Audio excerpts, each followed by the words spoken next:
And here's Johnny. Is Johnny Mask joining us tonight? Here's Johnny. It's a good looking hat. Oh, yours It's a is good yours is hat. yours is too. Your hats are good too. Huh. Should Oh, I put glasses on? I'm the only one not wearing glasses. you should. Do you have? Where's your Fourth of July glasses? I have 4th of July glasses. Oh no. That's just, it's a good way to model them, huh? Like see, like these. Mm, There's Your that. All right. yeah. There's your this. You like that one? No. Did I end up getting glasses? I don't think I did. your hair looks good, Nicole. Oh, thank you. Yeah. Appreciate it. Mm.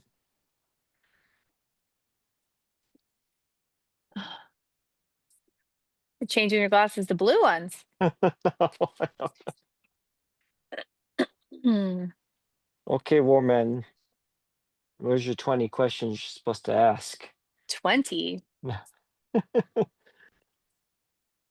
How's the box office doing? What's going on in the box office right now? How's it doing? What's going on, Warren?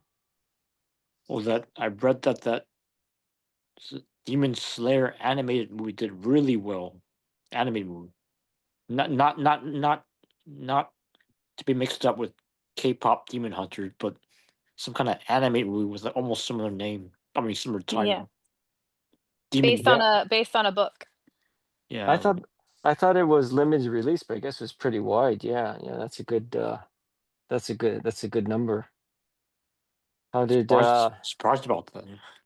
how did Jaws do the reissues, the re-releases? Oh, no, that was only out for 1 week, right? So this week was Sound of Music. How'd that do? I don't know. Yeah. Yeah. How did the Phantom Menace do? Anybody know? Phantom Menace. Why that movie? I don't I don't know either. know. Have you ever seen like we all know James Earl Jones did the voice of Darth Vader, but it was David Prowse that actually played Darth Vader physically. So have you heard like the outtakes of like when it's actually David's voice speaking, Oh, like instead of James Earl Jones, like so the outtakes are oh, pretty different. I mean, I bet. oh, sounds interesting. they say he had a weak voice, so they had to replace him with James Earl Jones. But anyone's gonna have a weak voice underneath that armor Right. on Right, 1970s sound movie. So I think they set him up for a fall. But I mean, obviously, that being said, I can't imagine seeing Darth Vader, hearing Darth Vader without James Earl Jones's voice. But it's funny, all these people, like all their lives, they've been in Star Wars, which is like the iconic, top three movies of all time, right? And then, you never know. Like they never when they interviewed James Earl Jones for all these movies, and I don't, and maybe it came later on in his career, but they didn't say, "Oh, what was it like to play Darth Vader?" Like I don't remember seeing a lot of interviews with James Earl Jones talking about what was it like to play Darth Vader, but he technically did, right? I mean, Mm, there's David playing it physically, but as we know, that movie works on a very strong psychological level, which is James Earl Jones, right? I mean, right, without that voice and the intonance of the voice and the dissonance and the consonants, that doesn't work as a role, right? right. true. Yeah, I mean, it worked out in the end. And then the same thing goes, well, see, because it's different with C3PO, and well, C3PO is just T, that's easy, not C3, R2D2, but C3PO was voiced by Kenny Daniel, sorry, Anthony Daniel. Anthony Daniels. Yeah, that was really his voice, but like it's just weird all your life, like you're in that movie, and like people don't know, like I don't really know, like did they do would you have known that it was David Prowse? No, you would not have known it was Anthony Dan. would Mm-mm. you would you know it was Kenny, what was his name, Warren RTD2, Kenny what? Kenny Baker. Kenny Baker. Yeah, would you have known? Wouldn't have really known. So yeah. um Funny, I was reading some of these books, like Kevin Brownlow's books on silent movies, And by the way, which is a misnomer because there was never anything there was no such thing as a silent movie because when you went to see a movie in 1925, there was either a pianist or there was a 60-piece orchestra at Carnegie. So it never was a silent movie. There was music. Even when they were directing the movie, they had like three violinists. They would have a cellist.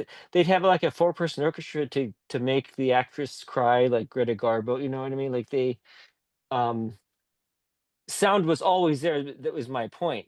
So when sound movies came in 1927 with the jazz singer, what they're calling sound, which is basically sound on film. Right.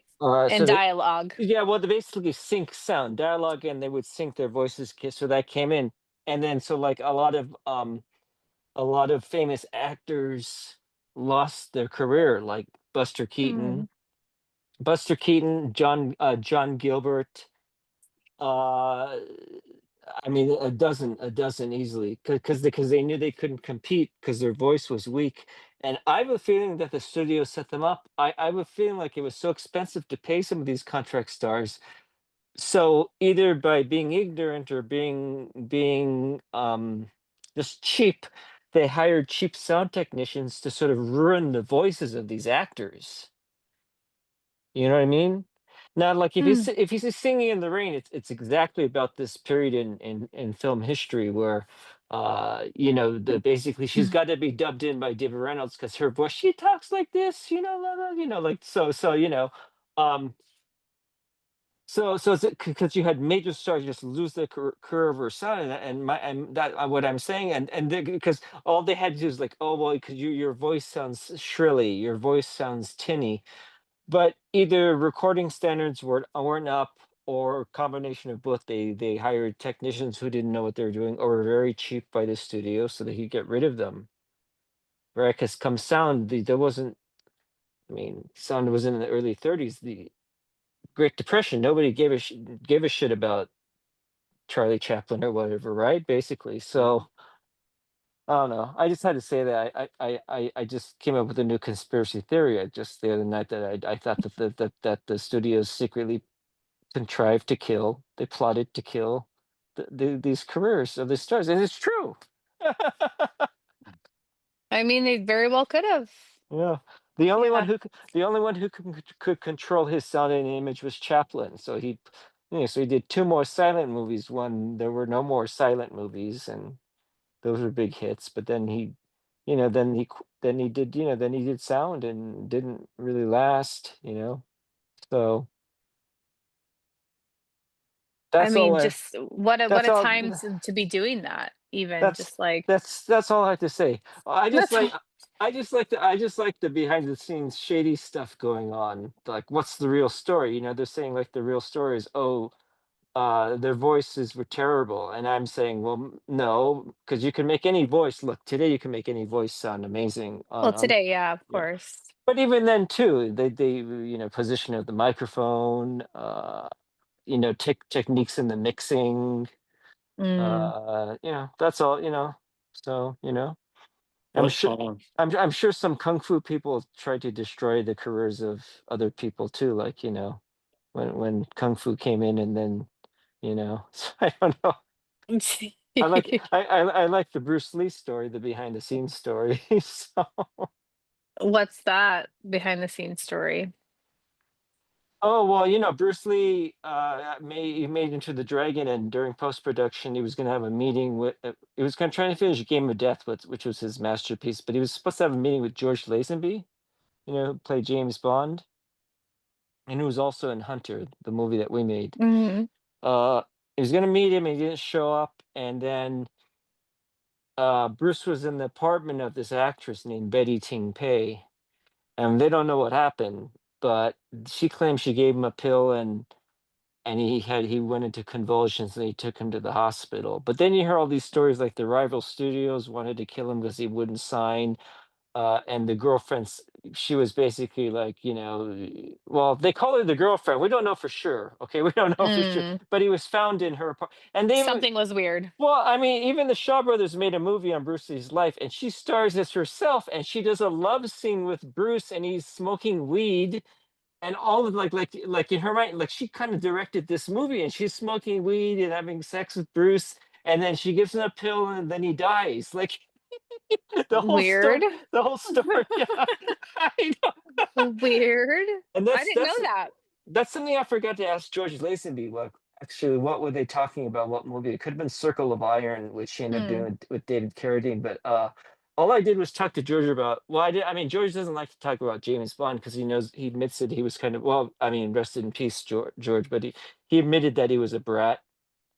Because like, who goes from doing the most world-renowned character, right? hmm. Internationally, who goes from that to doing Hong Kong kung fu movies, low budget. So he admits he was a brat. I mean, I don't know if you see some of the James Bond documentaries, but like for the premiere of On Her Majesty's Secret Service, which George was the star of, he shows up and he's all scruffy Mm, like that, like, and they didn't want that kind of look for Bond. Albert Broccoli didn't want that look, and so yeah. it looked really. And then you're talking, and then when I was talking to George about when we were making Hunter, George was like, yeah, yeah, kind of like pissed. Yeah, I mean, he was mellow because he was in his 80s or 70s. He was like, yeah, I kind of pissed some people off at that time, and I'll bet. So one James Bond movie.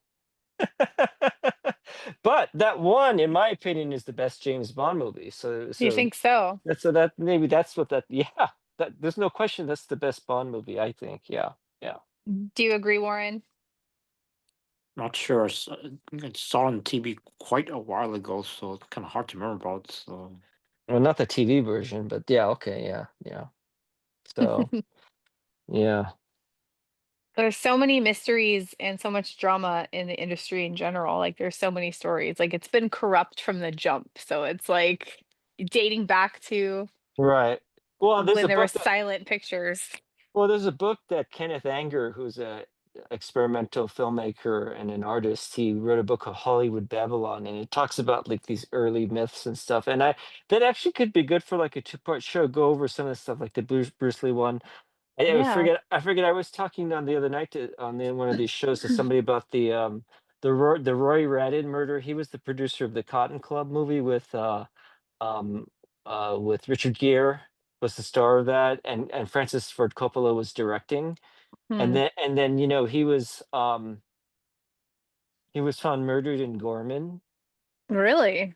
Yeah, and so it was over dealings with the movie. Like they're not sure what was going on, but they thought that maybe the head of the studio. It was alleged that Bob Evans ordered the hit. I don't really, not sure about that. But one thing we know for sure is that his girlfriend, Bob's girlfriend, was supplying drugs and coke to all of these people, and she was trying to funnel that money somehow into film through illegal proceeds. And I guess this Roy Radin was real, like, well, first of all, he was high as a kite, Ugh.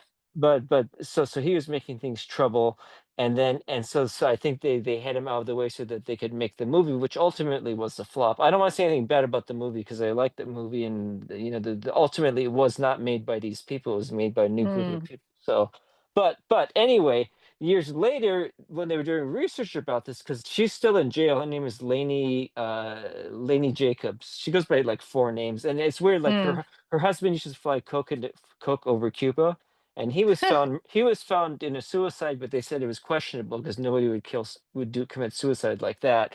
The way the gun was pointed. So, but anyway, years later, I was researching the murder, and they said there was enough evidence to say that perhaps one of the killers of this movie producer was the Zodiac killer.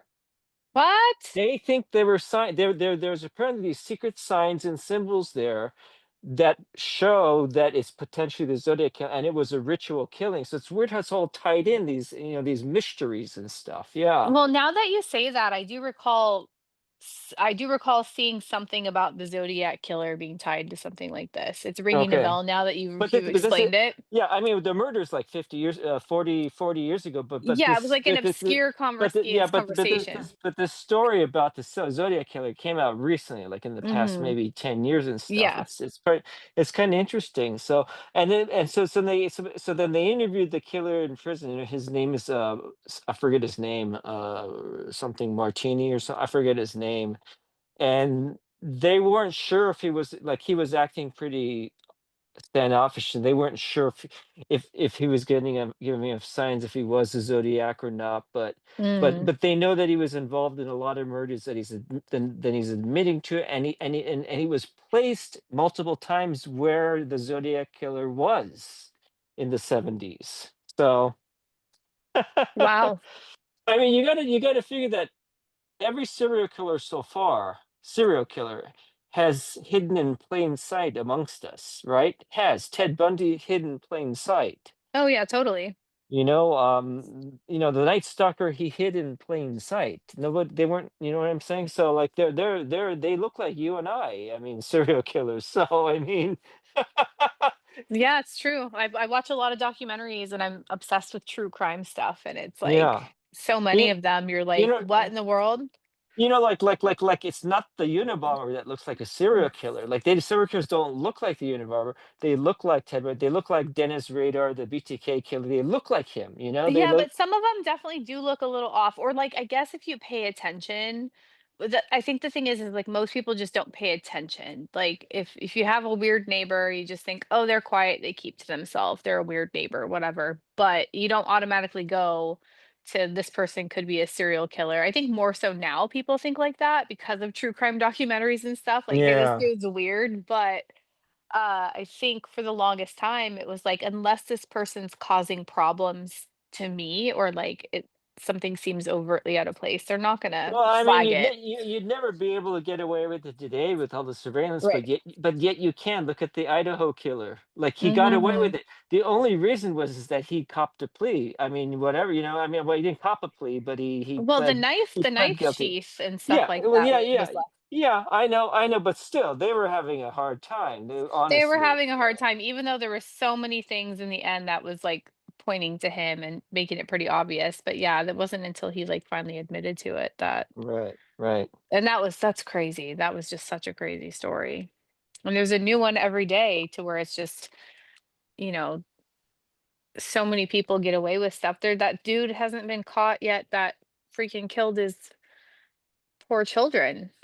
He's still like on the loose in the woods up in Hmm. Washington state somewhere. We should send Jamie. I like Jamie Griffith. He would be our investigative filmmaker. Yeah, He'll go into the woods, I like wouldn't send him in the woods, but yeah, I feel he's like he'd doing. be Yeah, I good mean, at it.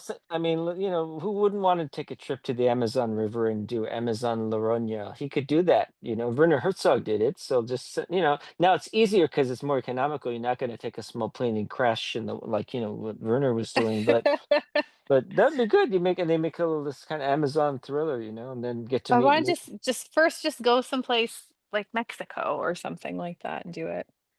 Then Mexico's go. too. That's yesteryear for adventure. Oh, is it? You know. Depends on where you go. There's cenotes, there's pyramids, there's islands, I mean, Mexico has so much to offer and it's closer. That's all I'm saying. Or send him to the Amazon. Why don't you let him decide? I like the Amazon because everybody who wants to explore for some reason they think they're better than them. So the colonizers come in and say, or these missionaries, which are basically colonizers, and they're saying, "Hey, look at this book. It's called the Bible, and there's Jesus Christ in it, and this is the Trinity." And you know what I mean? Like, what gives them the right to do that? To be an evangelist like that? Did you see? Oh, That's that story. There's a movie that just Justin Lin wants to make. It's about this traveler who and he's an evangelist and he's insisting on going to this island run by the Senegalese, which is an untouched tribe. Um, and they're so hostile that they killed him. I mean, they basically told him to go away, and he kept coming back 5 6 times trying to yeah. evangelize, and that's ridiculous. And so they killed him. So yeah, Yeah, I mean, no, I did hear about that, and it's like, that's kind of one of those things. You can't shove your beliefs down someone else's throat, and you do that in the Western world, and people will be like, "F you, go away, I don't wanna hear it." But you go someplace like that, and you're literally, like, threatening their well, existence and their belief. no, I disagree with that. Everyone's not going to say "f you," go away because half the country there is in some form denominational. No, I'm Uh, saying they're gonna communicate differently in a civilized. yeah, oh, yeah, yeah, yeah, yeah, yeah. Oh, I yeah, setting. There, you're yeah. going there and you're like in their face and you keep going. They're like, No, go. no, no, no, They're gonna kill you. They're gonna you kill you. That's like yeah, they have a different language, of course, you right. know, I mean, well, to me, it like that tracks is like it's the consequences of your own actions at that point. yeah, I get it, but I mean, for some, the people who built the Silk Road earned it, the people who've explored earned it, but I mean, it's nothing but, in the end, it's nothing but colonizers. I mean, America is a colonized, it's all a colonized, it's a colonized country, Oh So, yeah, I mean, you know, 100%. I won't go down the religion rabbit hole, but yeah, I agree. yeah, I agree. About the Cotton yeah, Club. yeah, Warren, you're a colonizer. You should be ashamed What? of yourself. No, I'm Don't do saying. that. No. We're not spreading shame. Calm yourself. What were you gonna say, Warren? About the Cotton Club movie, is it true there's more than one version of that? There's a director's cut that the Damani brothers, they own. I think I want to say the Sahara. They don't. I don't know if they own the Sahara. They own like four hotels in Vegas, and they ended up producing the film, and they weren't happy, and then Coppola wouldn't cut it the way they wanted it, and then so it bombed, and then they recut it. I actually think Coppola got a hand in this new version, the new one, but before that there was their version, which I think wasn't received well either. So there's actually three versions of this movie. Hmm. Yeah. Who would have thought? Three versions of Harlem, and it's not even really taught anymore. Like in my jazz class, like it's like one page is taught is taught about the Harlem days. That's it. Like Wow. it's like, come on, yeah. It's like a Hmm. half a page on Ornette Coleman and Thelonious Monk. I mean, are you kidding me? Mm. So, Cray cray. You, hey, you, you say you took a jazz class? yeah, I took two jazz classes. Yeah, yeah. Did it definitely talk about Miles Davis at all? It would be like talking about kung fu without Bruce Lee. Oh, So, okay. Okay. you Right. know. You kind of have to. Yeah, jazz is incredible, but nobody cares about it anymore. There's no, the jazz clubs aren't making money because the jazz clubs typically made money on their food and the restaurants, and the maitre d's were great, and the chefs were great, and the workers, and the music was great, and you had a piano bar, and it's all gone. Yeah.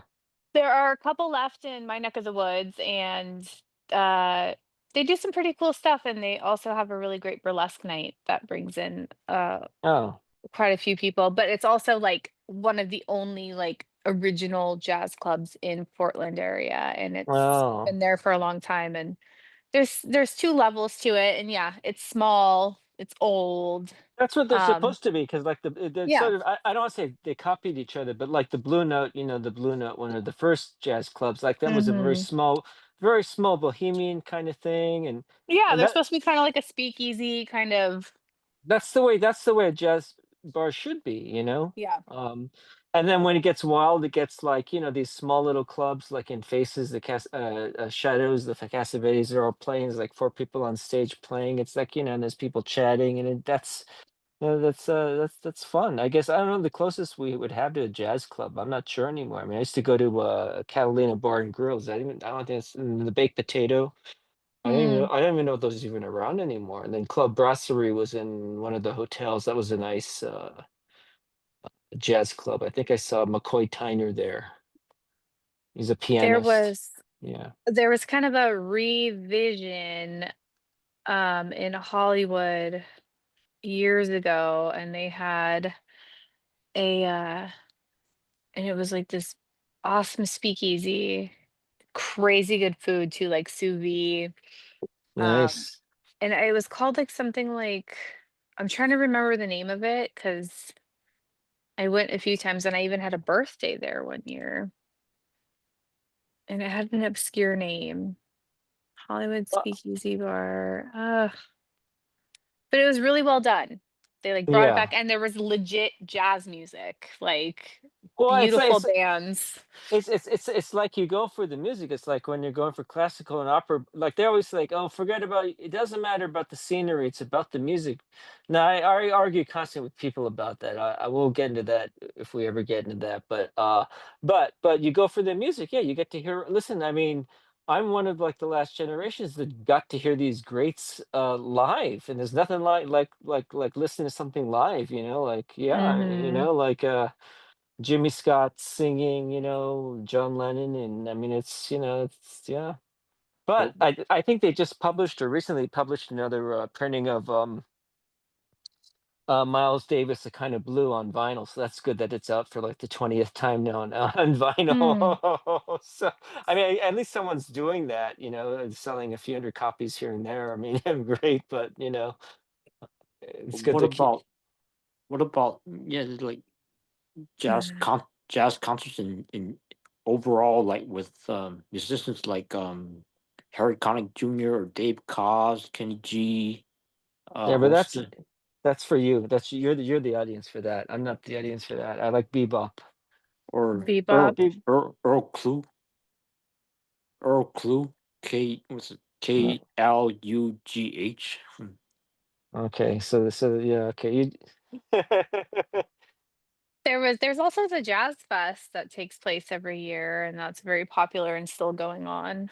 Well, Um, the Monterey Jazz Festival was always the popular one. That's that one still um goes, but then there's the one in, like, New Orleans, I think, Jazz oh yeah, Fest. yeah, yeah. Well, because New Orleans has the famous jazz club there. Yeah, Mhm. and also the Preservation Hall. It's the that I Yeah. think that band's 150 years old. I think Woody Allen used to play in that as a guest, but yeah, Woody Allen did it. Yeah. I like the when they do the funerals. Like, have you ever seen like the New Orleans funeral? I guess it's founded in like Haitian roots or whatever, but it's like slow, like it's sort of like the funeral in Santa Sangre where they're just somber, Mhm, right? it's like a And procession, and and they're they playing so then who decides to go crazy? Because all of a sudden, without warning, the trumpet goes dun dun, and they go bum bum bum bum bum bum bum bum bum bum, and it's like for yeah. out of warning. So who decides when the guy is really dead or the woman's really dead, and then you guys start Right. dancing? Yeah, I think it's probably just, yeah, it's like it has to be some sort of, like, just, like, energetic communication throughout the feeling of it, right? So many people are collaborating and, like, I having don't know. this I don't moment, know. and then it's Yeah, like, "Alright." yeah, but I don't know how you do that because there's at least 20 band players on these funerals. There's Yeah, there's a lot. so like how do There's a you lot. coordinate like yeah. Seems uh, pretty epic, though. It makes our it's like I've always wanted to go there. I haven't spent much time down there, but it just feels like such a lively place and so much just fun energy and colorful and culture. Like we well, lack that so hard. I mean lively because it's so historical. So much came out of it, and Right. We don't have I any mean of the that here. the French. The French did a lot for implementing, I guess, some of the stuff in music that's still there today. 100%. You know, there's a famous French song called "Le Sud" by Nino Ferrer, who I love, and Mm. it's about Louisa, and it's "C'est ta ou toi, de Louisiana, à l'Italie." Yeah, yeah. So yeah, he Mm. talks about the South. We miss the days of the South. He's talking about New Orleans. So yeah, yeah. I didn't know that. Yeah. Hmm. Um, I've never had a beignet in my life though, but I want to. They're so That good. that's what they still survived from the French thing, I mean, but also I think jambalaya and gumbo, that's all French. That's French Creole. That's all French Mhm. Creole. Yeah. So 100%. Wait, you never had Oh, that? You've been to Disneyland a bunch. You never had a beignet there? no, I never had a beignet. What? But They're so mm. good. What's a beignet? A drink or food It's a or mm, fried, delicious, awesome dessert. wow? yeah, I mean, I would guess the closest you could think of would be a donut, but it's not that at all. But yeah, No, it's like to me, the closest thing is probably like a funnel cake. Like, but a little like beignets are small, funnel cakes are big, mm, but it's like a fried, light, crispy, like powdered sugar, or like you dip it in something. But it's like better than a funnel cake, but that it's like It, sounds great. similar. it's also Yeah, that's similar to cannoli.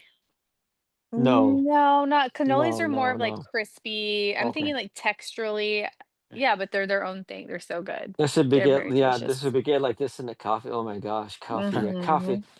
Well, David on Twin Peaks, he goes, "Damn, that's good coffee." He says like 10 times. Damn, that's good coffee. Yeah, yeah. And then like, but then then you realize when you realize how how Twin Peaks is so supposed to be set in and its environment and the personalities of the people, that does seem like great coffee. Like, damn, I that's good coffee. Yeah, yeah.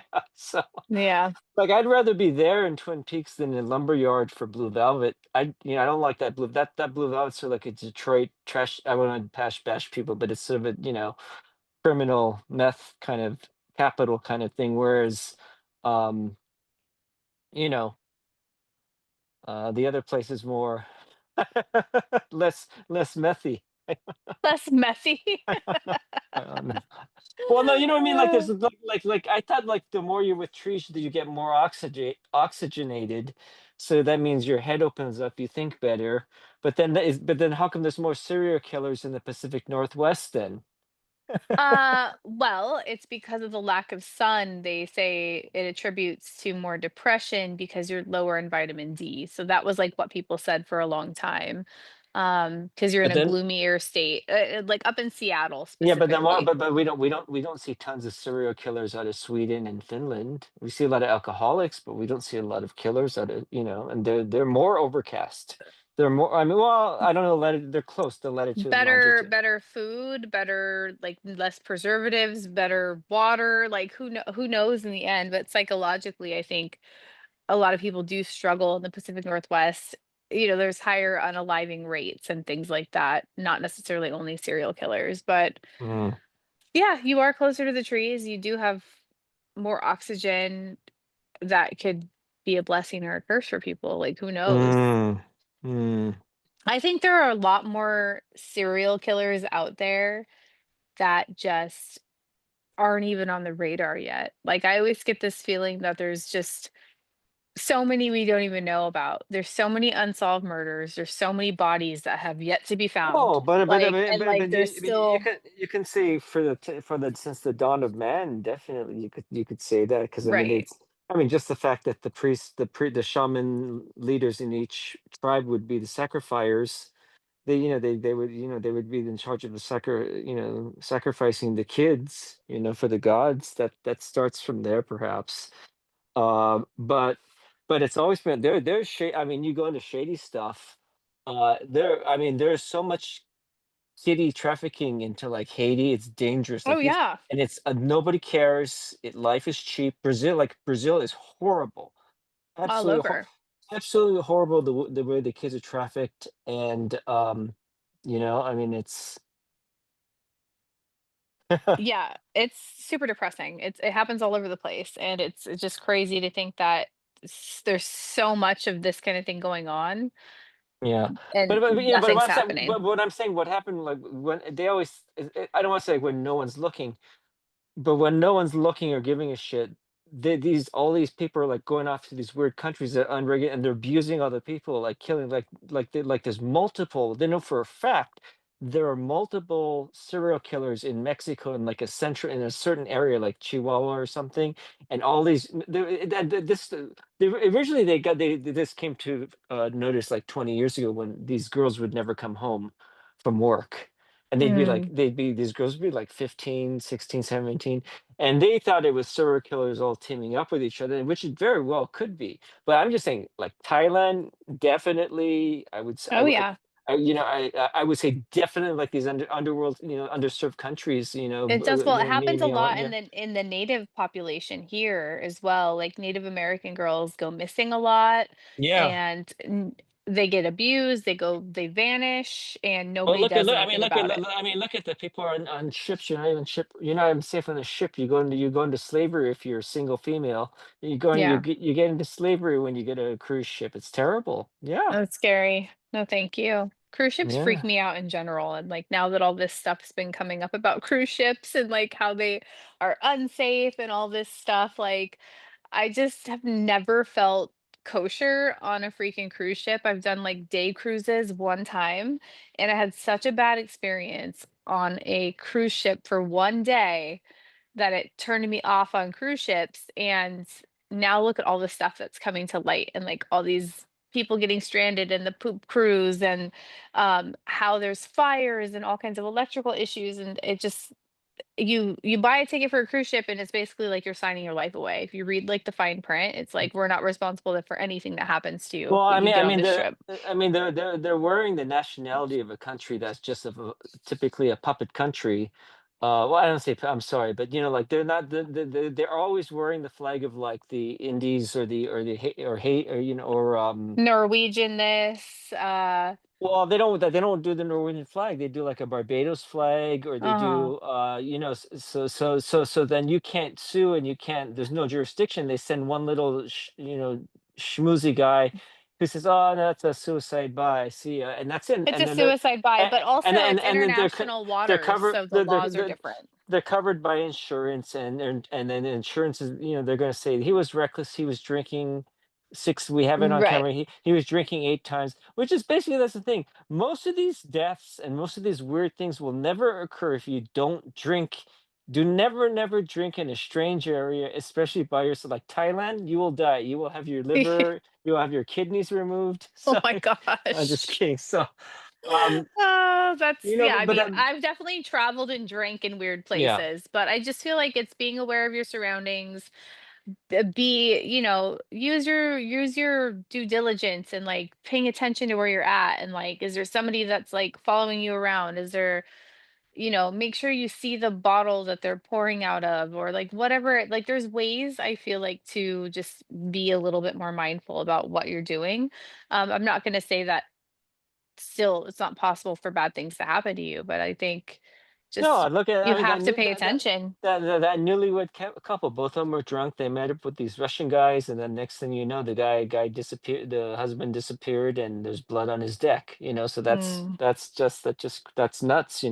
So Yeah, and yeah, it then- and it happens. and it's like the subway metro technique that they're saying, and this can sound very, very general, but they say, like, you don't want to necessarily live near subway stops, because that's where crime is, because people are hopping from one place, and that's what a ship does, is, the ship is hopping from one city. Very easy, Oh, very, very easy if you're a criminal to leave off the port yeah, I on the guess stop. that's and true. and That's true. and that's how they're claiming how they're enslaving these girls, like taking them off at the port, because but the authorities aren't even there, they don't care, and like they come the next day and everything. By that time you've missed everybody leaving, so and I felt it was shady too. I heard stories that like the stewards and the attendants would steal stuff from your room, and they don't care because they're not making My money. passport got stolen. Yeah, yeah. My passport got stolen out of my locked room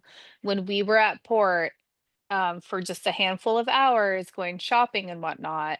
Come back to my room and a bunch of stuff is stolen. Right. And luckily, I didn't need my passport to get back into Florida from, we went, it was a day cruise from Florida to like, not Curacao, but one of the islands in the Caribbean. And it's my freaking passport went missing, as well as some other things that I had purchased when I was shopping, and some cash. So no, no, no Yeah. bueno. But their feeling is like, look, we got insurance. What's the paid on this situation to keep them quiet? Pay you 100 grand. You'll take 100 grand. Your attorneys take half of that. That's enough. We don't want to push it because everyone needs to be on a cruise. There's never going to be any new form of entertainment. You're basically looking at, like, you got movies, of course. You got your own travel on your own, or you have a ship, airline, and there's not going to be a new major sector of leisure entertainment anymore. Right. So like the ship's never going to forget what its purpose is, and it's just to make as much money as possible everywhere you walk. And that casino is so rigged, if I ever saw one, by the way. Definitely rigged. I lost a bunch of money on one of those, and then you have to use the ATM on the casino or on the cruise ship, and the fees to use the ATMs on the cruise ship are astronomical because you're in international waters and the laws are just like out of the fucking like you can do whatever you want. And they would Yeah. the fees to withdraw money on those things are just outrageous. And yeah, you walk around, you feel dirty in general because everything's like mirrored in glass, and I just remember seeing handprints everywhere and just feeling like everything was like coated. I was like, "Oh, this just feels nasty." I don't know. Didn't feel I right. mean, well, I mean, the ship didn't used to be like that. It used to be like the Queen Mary. It used to be leisure. Right. Yeah. There were ballrooms. There were glitzy affairs. Now it's just like crap, like Mm, these little boxes of ships that are just stealing money. And it's yeah. it's kind of disgusting because you know for a fact that most people are going for the buffet because the food's included. So Yeah.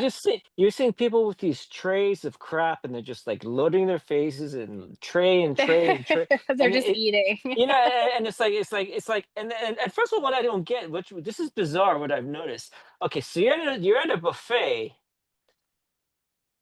and it's free, right? I'm gonna go for like the prime rib. I'm gonna go for like something steak or but you see like these people, they go for the pizza first. Like, are you kidding me? You're going for a buffet and you're gonna have pizza first?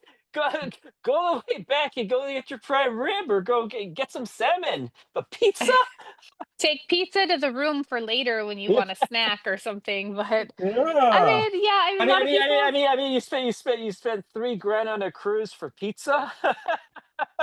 Hey, I mean, people are gonna do what makes them happy, and for me, it's definitely not a cruise, but like going back to like the trafficking and stuff part of it, I recently watched the documentary about that Amy Lynn girl that was Yeah, yeah, trafficked, and from the that, yeah. Oh, yeah, she yeah, wasn't from the Disney. Yeah, the other one. Yeah, the other one. They saw her in Mexico. Royal Caribbean, and Yeah. then like years and years and years goes by, and like all these leads and people like trying to figure it out, and like it became this huge thing, and it's just such a crazy sad case, and so many things it could have been. And did she go willingly? Did she meet this person on the cruise? This person was involved. No, we spotted her here. Just like I couldn't imagine like as a family dealing with something like that, or just always wondering, is she out there somewhere? It's like heartbreaking, but it happens more and more nowadays. Like you can't go anywhere without potentially being snatched and freaking, you know never see your family again. There's just so many weird stories. Like we trust every single country like as if it was the U.S., which is basically which is not secure, by the way. But we trust it even more.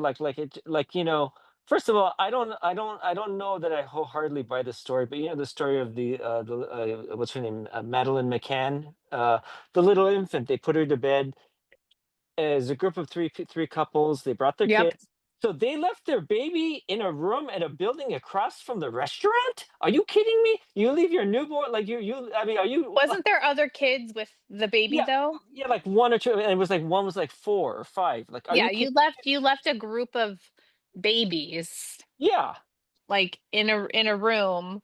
So I don't necessarily buy that, or I buy it and they were just stupid and they thought they were self-entitled. See, because I think a lot of tourists they come to these places, they think they're self-entitled and they're not, so I learned that from the French, by the way. He told me that you Americans, it's funny that how he thought I was American because you look at me in France, you wouldn't say I'm an American. He says, you Americans think you can just bully your way in. I said, I didn't say that. I just said I'd like to go into this party. He went, you Americans, you think you can go to, no, that sounds like German. How do you do French? And then I tried to be kind by doing détente. I was trying to be nice and talking in French. My French is bad, so I was something like I was saying I'm sorry, j'apologize, mon frère, mon frère. He said, I am not your brother. I am not your friend, he said. Oh, wow. Then I got into the party, so You got into the party, that's hilarious. I've had interesting, no, experiences with I want to know French people. why did he pick me out to be an American of all people? How am I the American represented in France? Like, do I look American?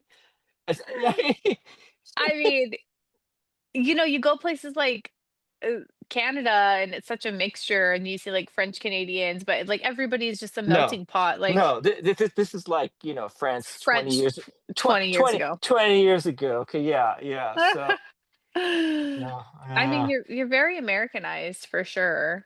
Well, And it's weird for me because I like most of the time I'm all about French people. I've had weird experiences with French people though, like sometimes super positive and other times just like off the wall to where I'm like, oh my gosh, I've never experienced a human interaction quite as rude and mm, just unwarranted and out of nowhere. And I get it. Like every culture has their own way of communication and but they stuck with me, in terms of just being like, "I didn't deserve to be treated like that." Okay, that was just off the wall rude, and it's only happened a couple times, but definitely Frenchmen, definitely highly insulting, yeah, yeah. and okay, cool, but then again, I have a bunch of people, like, that I know that are, you know, have lived in France and are, like, totally sweet and totally never like that, so Well, it's hard it's hard. you go to France now, it's horrible. They let France go to hell and high water. I mean, basically, like France is just horrible. The UK is just like going nuts. It's not like that at all. No, it's just a complete mess. But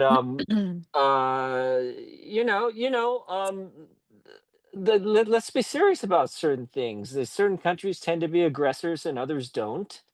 You can't just go in and impose stuff on people just because you feel like you can, just because you have money. I mean, like you can't, like that's gonna be the opposite way. But if you take a look at historically through civilizations, it's always been conquest through extortion and blackmail and manipulation and murder. That's all it's ever been. So True. why is it gonna change all of a sudden now when it's been that way for 5,000 years or whatever? So yeah. Yeah, we would hope people would learn a little bit and calm the F down. But, and there's shitty people everywhere. Doesn't matter the culture, the country, the anything.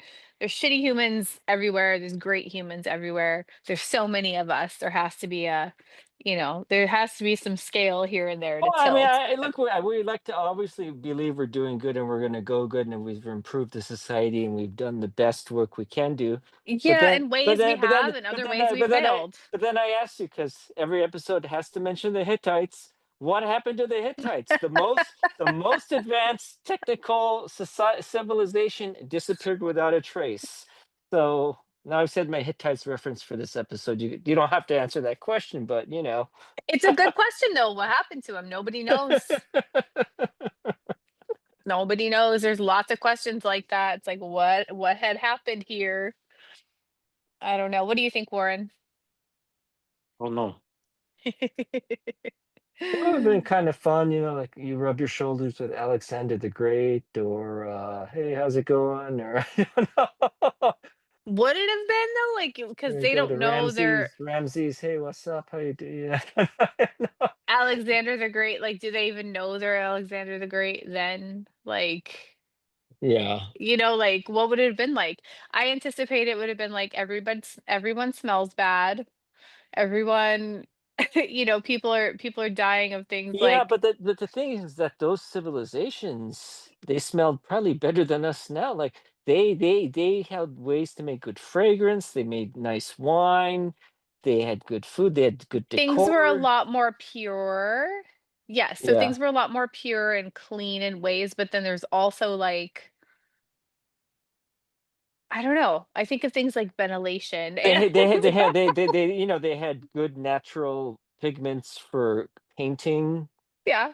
and colors. They had beautiful paper.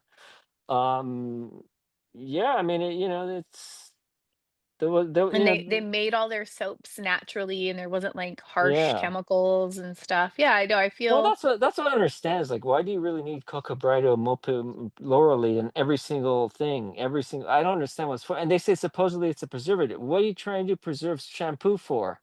Or soap. Like well, you look at it, why are you sulfates. trying to preserve it? Yeah, but a lot of this stuff is cosmetic. They don't want you to see the separation of the oil and what the elements. I'm fine, like a salad Just dressing, shake it. but Just shake it. half of the useless cancerous stuff is cosmetic. Like what the heck is red? All the red 5, 6, 7. Oh yeah. That's purely cosmetic. It's not like oh we Cosmetic, yeah yeah, makes it more it's appetizing, it makes it more yeah appealing to have a bright color. I right. personally love it when things are don't have dyes and stuff like that, and we don't need Yeah, sulfates and who parabens and all of who that. yeah, I mean, who teaches us that grape is universally a purple color? Like, you know what I'm saying? Like, you're taught that grape is purple. Like, how do well, why do we Right, like? but if you go squeeze a green grape, it's clear. Like, Yeah, there's no juice, like, there's no color that comes out of that. But yes, but obviously darker grapes. every single candy, every single flavor, no matter what candy it is, it does not come out with a color. It comes out white. Yeah, well, have you seen a blue raspberry? Yeah, And exactly. that's That, like but that's a a flavor, a I know. So hugely popular flavor. Like, this why is it blue raspberry? What is that? right. So that was my point. That all this stuff is cosmetic and it's absolutely necessary. So Yeah, you it's know all marketing. It's all the marketing, just like the when they put red food dye in meats to make it more red, to make it look more appealing as being more bloody. Like that's wild to me. It always has been so weird to and think of that. they shoot up the shrimp with chemicals to leave them plump, last a Yeah, little longer, give them pinkish feel. I would so not eat any shrimp. I would not eat any shrimp that will even the shrimp that's farm raised here. I would not. I would be very very cautious with anything like that now. yeah. It's I don't. like you know I'm a seafood lover as much as anyone else. Mhm. In fact, I'm more seafood than more people. But like the idea is like don't eat where you crap, and that literally that's what we're doing. We're dumping waste, industrialization waste into the waters. It's polluting the waters, it's polluting the way our agriculture because how many salmonella poisonings, and it's poisoning us on the wildlife, on the life, the For sure, aquatic there's life. microplastics in everything. It's in our Yeah. rain, it's in our waterways, it's in every mammal, every crustacean. Like, there's no way to get away from it at this point. And you'd think they would be like, cool, hard stop on mass producing single-use plastics and all of that. And they have not. They put these like loosely, oh, by the year 2050, we'll cut down by 35%. And Jonah, who will be the those year? numbers are crazy. What's that book, Warren Jonah, who will be 25 in the year 2000? Have you heard Hmm, that, Nicole? That book, yeah. Jonah will be 25. Is it Jonah will be 25 in the year 2000 or Jonah will be 25 in the year 1900? I don't know. I don't know. Was that book written by Judy Bloom or somebody else? Oh, was it Judy Bloom? I don't know. And yeah. Somebody else? Jonah, who will be 25 in the year 2000. It's a 1976 film. Okay, so I wonder what happened to Jonah. Uh, Jonah's dead. Did he make it did he make it past 2000? Yeah. Oh, wow. um, so Nicole, I think you were talking about Vancouver. I mean, no, Canada a while ago. Mhm. I can't remember when I went on a trip to Vancouver, and me and some of my family rode on. We went on a ferry boat. Yeah, and some cars would park in there and then go on a ferry boat. I guess to go to Victoria. Mhm. Yeah, from Yeah, Vancouver to Victoria. Yeah. there's tons of ferries up there, to go to BC. Yeah, so there's, different inlets, and it's so beautiful there. And the ferries are super duper cool. And some of them are just like an hour long, and some of them you're on for part of the day. Is that like the ferry like at the end of Rumble in the Bronx? Because that was shot in Vancouver, so they had all these ferries and trees that are nowhere in the Bronx or New York, but they shot him. So like, yeah, he's jumping. They're fighting on this ferry. He's jumping from the bridge. Sounds exactly like what you just described. That kind of ferry Mm, that goes. Yeah. So yeah, the BC ferries are really cool. Like they connect to so many little parts up there. And there's one in Bellingham, Washington that goes to, I think it's Bellingham. Yeah, and it goes to Alaska I've it's like on a bucket list thing for me. I don't like cruise ships, but for some reason I'm like, oh, I would take the ferry, and it takes like a couple days. I thought it was like a day Mm. trip. Takes a couple days, but now I'm backtracking on that because it's insanely expensive. It's like 1,500 or more to take the ferry to Alaska. And also then I'm like, yeah, it's feeding into the cruise ship mentality, but I always thought it would just be so pretty to take that short trip and go out to sea for a moment and cut over to Alaska. Oh, me and my Do- family went to when we went to Vancouver. This was back around like during the early '80s, around 1981. Yeah, Mm. and the ferry boat back then had some video games on it. Oh, that's fun. Yeah. if you I've wait, taken a couple ferries. if you wait 1 million years, though, you'll be able to drive just across the bridge into Russia. 1,000,000 years. By that time, I'll take my own personal spaceship Right? Is on. I'll just aren't the tectonic, not what do you call it? Aren't the spears heading towards each other? Or are they going away? I forget. I think they're going close to each other. So in a million, you're the gonna be. plates. Well, they were at one Yeah. together at one point. Then they spread Mhm. out. But I thought that they were coming back slowly every million years. They're coming back this way. So I was wondering, yeah. So then you would be Listen, able. the whole entire Earth's axis is off now and Yeah, it's like spinning tilted. differently. It's tilted. We've got Yeah. a comet ship coming towards us, a comet spaceship slash alien slash nobody knows what it is psyop thing happening. There's like every 5 minutes, I think there's something else going. Okay, now this is going on. Like, what's going to happen? I'm just waiting for everything to spontaneously combust at this point, and I wouldn't be shocked. Like, nothing surprises me anymore. Well, we better conduct our symphony then. There we go. You know, get to get the There we go. got to get the last people who can play violin. What about a movie like the last people that know how to play the violin, That would be interesting. and it's the secret to what this guy needs to what the CIA guy needs, and he finds like the last violinist. He's got to protect her because Hmm. she knows through the notes that she plays on the violin that he's gonna be able to like get the guy.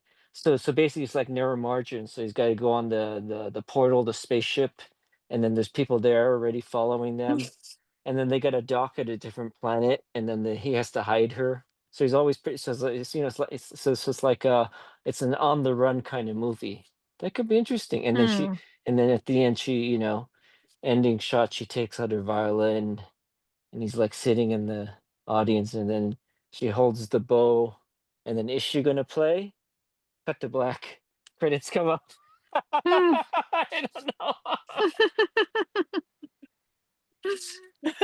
Back to Well, I think black. there should be some controversy. Like if she plays, potentially the end of the world occurs. So we don't know if she's Uh gonna huh. play. It's either you save the world or you're going to destroy the world by playing this one note. So is she gonna? So we don't know. Maybe she doesn't even know, or maybe she does know. So there you go. Hmm. Yeah, that's a good popcorn movie. Yeah. Good popcorn. Now I want popcorn. Do they still sell jujubes at the theaters now? I don't know if they sell them at the theaters, but they still definitely sell them, I believe. Yeah, no, the theaters used to have jujubes, had Raisinets, had the those other gummy drops. I can't remember what they were. Dots. Yeah, and the chocolate, the what do you call it? The chocolate Nestle did with the chocolate covered peanuts. Ubers. Goobers. They had goobers. Yeah, yeah. And they had Sour Patch Kids, and then They still have Sour Patch Kids and Raisinets, and yeah. who knows about. I mean, I think all movie theaters kind of have like their basics, and then Reese's Pieces was I always would get those. Well, Reese's I mean, Pieces. I mean, it's pretty. I mean, you got to hand it the system that it's been. I mean, I obviously system's been around a long time, but they were like when I was working at the theater, they were like, "We're missing one hot tamale. Does anybody know where that is? We're missing one box of one hot." Like, why are we going through much nacho cheese? We didn't sell that much nachos this week. And like, I was like in charge of making the nacho cheese at times. Sometimes I totally screw it up. And I How do you re screw up and making I do nacho cheese? well, I got complaints because I made it too spicy. Because what you do is you take the cheese itself and you take the can of jalapeno it's canned like this, and you don't, and you open it partially, and you pour the jalapeno juice straight into the cheese. You Oh, get that's what make oh, Yeah, and okay. yeah. So then one lady said, "This is too spicy. Why don't you try this yourself?" So I didn't realize you had to make nacho cheese in such a way. made the popcorn salty one time too, and then a couple times I knowingly sold them like at the time there was like no help yourself fountain. I don't know what help yourself fountains are. They're not very hygienic even unless you're cleaning that every Oh, hour. not at Yeah, all, yeah. it's like the water fountain, right?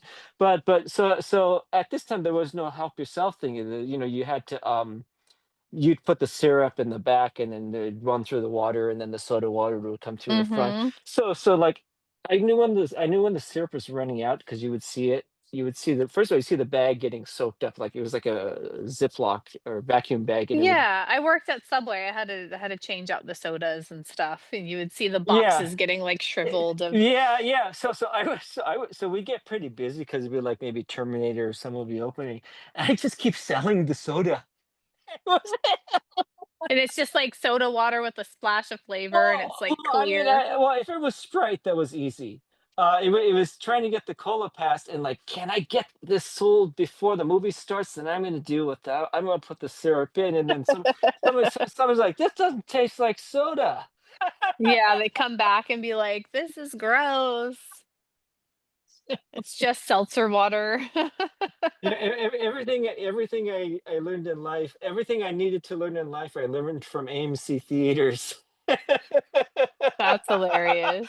Did I tell you what time? So at the time there was will call. Now obviously we order our tickets on our phone, right? And there's Fandango, and you get it right. But at that time you had to call it in, and you put. Mm. And remember you had to put your phone number like you had to type on the pad like 1456 DD. Remember that? So yeah, do that with AMC, and then the tickets would come through, and they'd give me the tickets, right? And then when I came in, and every day, like at noon, I'd have like 10 envelopes, and the names were nothing ever matched. Like the movie ticket never really matched with the Oh, names. really? So people would come in and be like, we'd have a sellout movie, some other, and then their tickets weren't. They're like, "What do I do? It's sold out." And I was like, "I'm sorry." And then can I talk to a manager? And it never worked out. Never worked. It'd be the wrong way, whatever, whatever. But one time there was like this foreign guy that came there, and he didn't know like if he should get the ticket in the front or go see me or whatever. And he was trying his best to speak English. And I understood like he wanted to see some movie. I think it might have been like regarding Henry with Harrison Ford or something. And he, and he says like he ordered his ticket, so I'm looking for his name, right? I said, "How do you spell your name?" The name that he said isn't there. So he starts approaching me. Now my desk is like this, okay? And to approach me, you have to be like here. You're above me. So like I'm sitting down and you're above me because I'm at the desk and all the tickets are here. So he comes and he's bringing like this whole big case of like popcorn and drink. He falls straight into me. What? He was like, "Oh, I'm sorry. What do I do?" Oh, no. And it was like a large drink too. Oh, did it spill all over the tickets and everything? Yeah, yeah. Oh, no. He was like, "Oh, Oh. I'm sorry. What do I do?" So Oh yes, my gosh. everything I learned in life, I learned from AMC theaters. So yeah. Well, shout out to AMC Theaters. Big ups to you guys for Um, teaching Greg some valuable life lessons.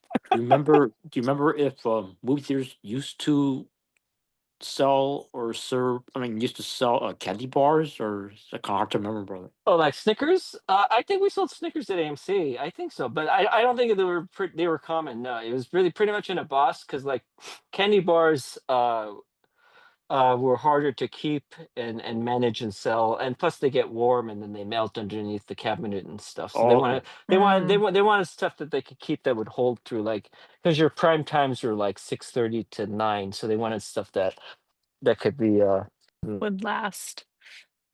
Mm. Oh, okay. How long did you work there? Uh, wasn't very long. I think I well, first of all, I'm pretty sure I quit.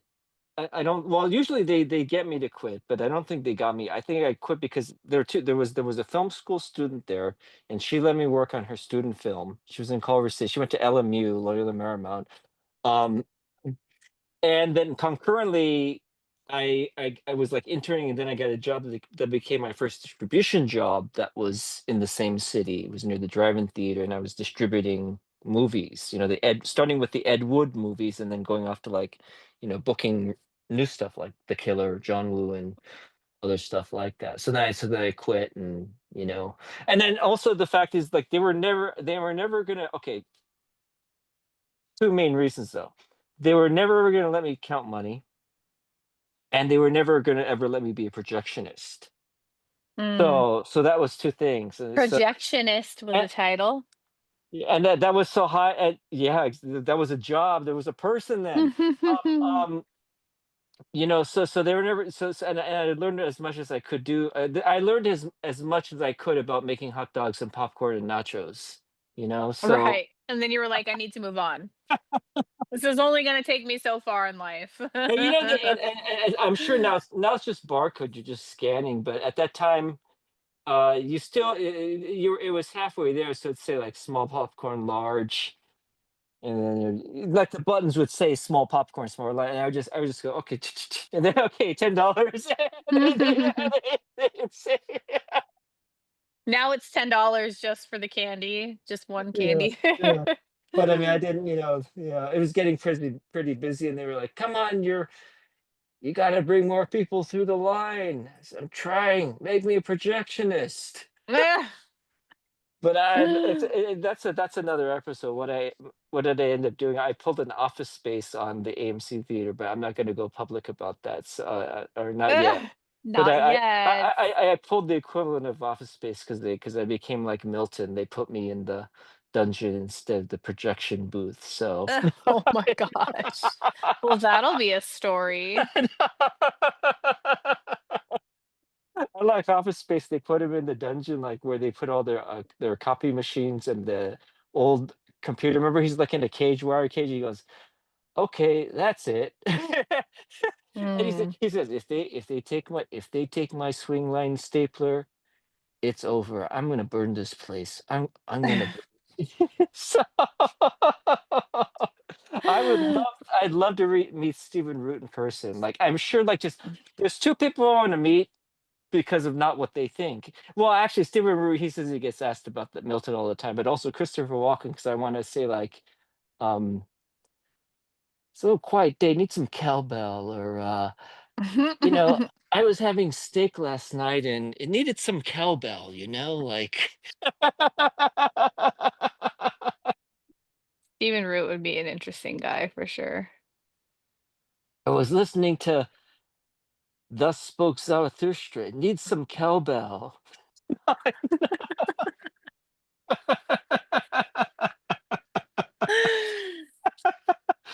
Warren, you have to chime in. We're closing up. What do you say? What do you have to say for yourself? Um, Felt bad that I missed the Emmy Awards last night, but I tried to see if I could watch on CBS on demand or streaming, whatever. Oh, don't worry about it. Breaking Bad took everything. Breaking Bad. It's not canceled. Like, It took all the awards. It swept all the. I wish Breaking Bad was still on. That would be great. I didn't see it either, Warren, but I've seen some highlights of it. Right? Yeah, I saw short scene on it online with it looks like actor Seth Rogen won won some kind of award for something. Seth Rogen. I'm Okay, looking. So Pedro Pascal. Let's see. Okay, the winner, Noah Wiley. Wiley. I'm seeing it small on my computer screen. Let's Okay. see. Yeah, I don't. It looks like the Pit Outstanding Drama Series. What, the bear? The one about the restaurant? It says the Pit. Yeah, it's the restaurant one. Wait, the bear. There's a kind of FX. TV show or something called about takes place in a restaurant, right? Called The No, it's Bear. the pit is actually, sorry, no, the pit is emergency medicine, like an ER kinda thing. Mm. That one won, and then there's How about Beretta? Did that win anything? Beretta or no? I guess not, huh? Loretta? How about Heart to Heart? the Did, studio one, outstanding comedy series. how about Heart to Heart? Um, Did that win? I barely remember that TV show. no, I've never been a huge Emmys person, honestly. Like, I can Okay. appreciate it, but it's not one that I've, like, always made it a point to watch. Like, I miss it or I catch it. Mm. But it's nice that TV gets, recognized and it's not all about film all the time.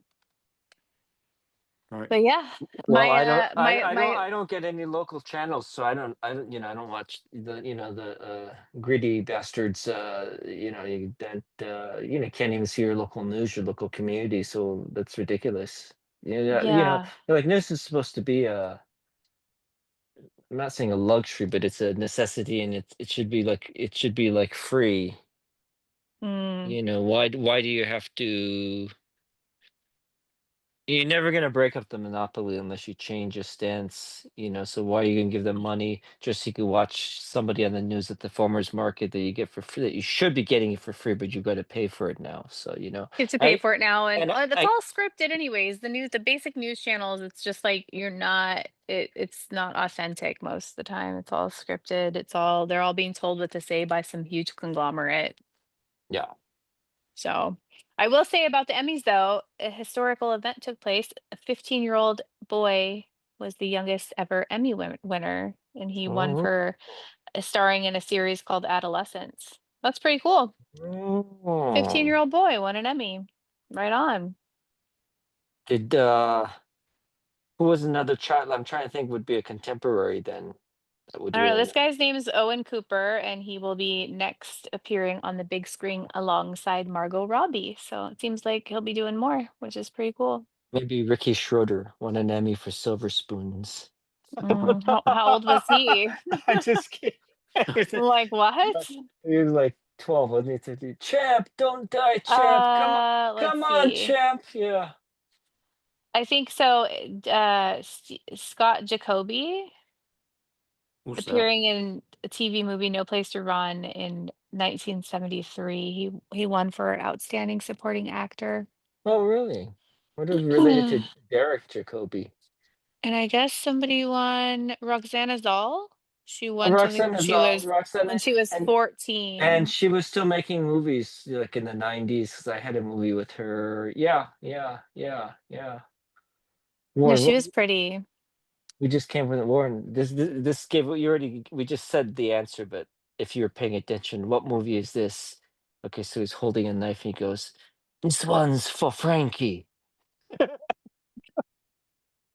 We already just said the answer. Okay, so something that would lead you to the answer. What is what is it? Say it was a kind of like European or French movie. No, no. Well, okay, the director you could say is sort of European. I guess you could say that. Yeah, yeah. Ed Wood.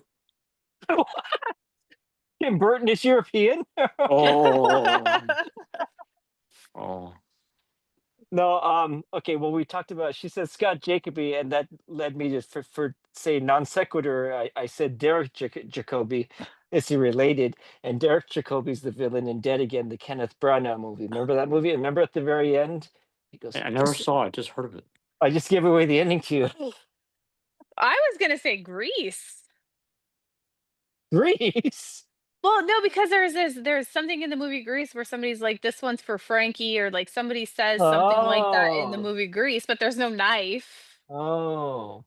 Yeah, no, Dead Again's an interesting movie. You should watch it. It's I think Kenneth's first American movie, and casts Emma Thompson, who was his Emma Thompson, yeah, who was his wife at the time. Not sure. Mm. Robin Williams has a cameo, but it's like, can you be reincarnated as someone else? And so she thinks she's reincarnated as this killer, like this somebody who killed, you know, Hmm. who killed this person like 50 years before her. But then I forget. I'm trying to remember. Warren, do you remember? The twist is something like, yes, she's reincarnated, but in her dream, when he's taking her through hypnosis, he says, "Look in the mirror. What do you see?" And she sees a reflection of not the killer, someone else. So she's actually reincarnated as this person, not as the killer. So, and then one more for Frankie. Just That actually, I was like so proud when that movie came out. People clapped when you know, the credits came up, and it's a fun movie. Actually, I think I'm going to see the ending. I'm going to show you guys that ending in a little bit. I'll share my screen, not here, after we wrap up. So, okay. okay, Nicole. So, War, that's all you have to say. I Like guess so. if I'm no still no I'm no still well, no shook no no about no no that. well, no no no I'm going. I didn't go to you yet, Nicole. So, War, that's all you have to say. No, if you necessarily like if you if you had to go to war tomorrow, I don't that's know all you what you have. mean. I That's don't all know you what have you to. mean. Save this one's for Frankie.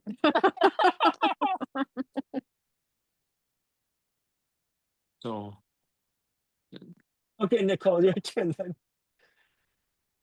If I was going to war tomorrow, Just saying, do you have closing statements?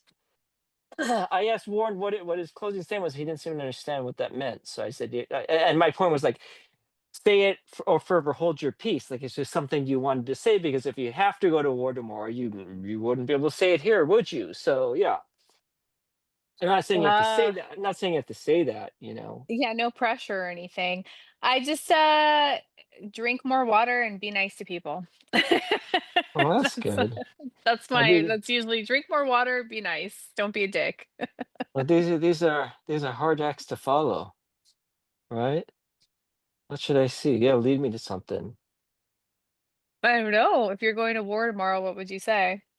Think about it for a second. Uh, okay. I'll tell you what to do. Here we go. This is what would happen. You say to me, "May I help you?" Go ahead. May I help you? May you help me? I'd like some Chinese spare ribs. Then you say Chinese spare ribs. Go ahead. Say like Chinese spare ribs. uh, what? You mean you don't know what Chinese spare ribs are? Let me show you, man. Okay. This is too absurd. Good night, everybody.